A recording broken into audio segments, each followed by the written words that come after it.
Le Parlement européen où se tient depuis lundi, c'est jusqu'à aujourd'hui je crois, une session plénière. Alors c'est l'occasion d'aborder un problème qui se pose là-bas. Et puis vous vous doutez bien que dans ces sessions extraordinaires ou pas d'ailleurs, il y a bien des interprètes qui travaillent pour traduire ça. C'est une véritable tour de Babel. Sauf que voilà, il manque d'interprètes, figurez-vous.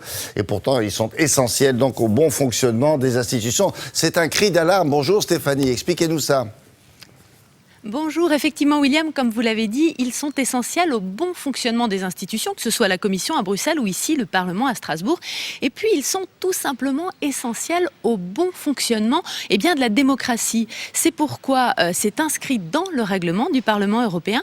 Chaque député a le droit de s'exprimer et de suivre les débats dans la langue officielle de son choix. Or, avec 27 pays, cela fait 23 langues officielles, soit plus de 500 combinaisons linguistiques, 500 possibilités de traduction d'une langue vers une autre. Comme vous l'avez dit, on a souvent comparé le Parlement européen à la tour de Babel. Alors pour que tout ce petit monde se comprenne, il y a 400 interprètes permanents qui sont des fonctionnaires qui travaillent à Bruxelles et à Strasbourg.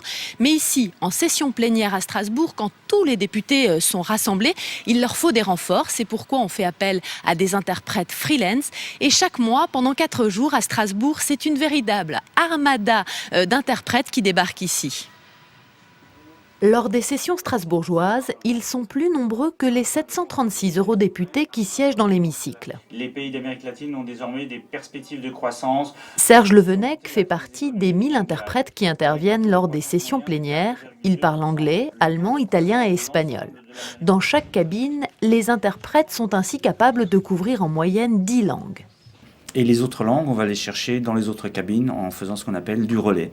C'est-à-dire, si nous n'avons pas le polonais, nous allons nous brancher sur la cabine allemande ou la cabine anglaise ou la cabine italienne, écouter l'interprétation du polonais vers l'italien et interpréter nous-mêmes de l'italien vers le français. Séances plénières, commissions parlementaires, réunions de groupes politiques ou encore conférences de presse, ces travailleurs de l'ombre sont incontournables. Un exercice difficile et qui ne demande pas seulement une parfaite maîtrise des langues.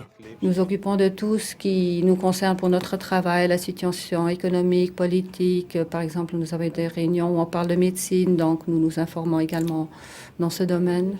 Des perles rares qui le sont de plus en plus, car aujourd'hui, une grande partie des interprètes les plus expérimentés sont sur le point de partir à la retraite. Et cette génération, au fil des années, avait acquis des langues supplémentaires.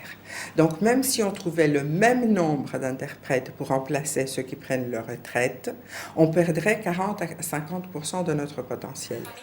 Pour attirer de nouvelles recrues, le Parlement européen a mis en ligne un clip qui fait la promotion du métier d'interprète. Au total, sur 10 ans, ce sont près de 1000 personnes qu'il faudra recruter. Stéphanie, quelles sont les langues où la pénurie est la plus importante ?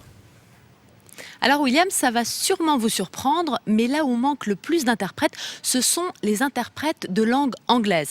Alors 2 raisons principales à cela. D'abord, l'anglais, vous le savez, est la langue la plus utilisée et donc la plus réclamée par l'ensemble des organisations internationales, mais également par le secteur privé.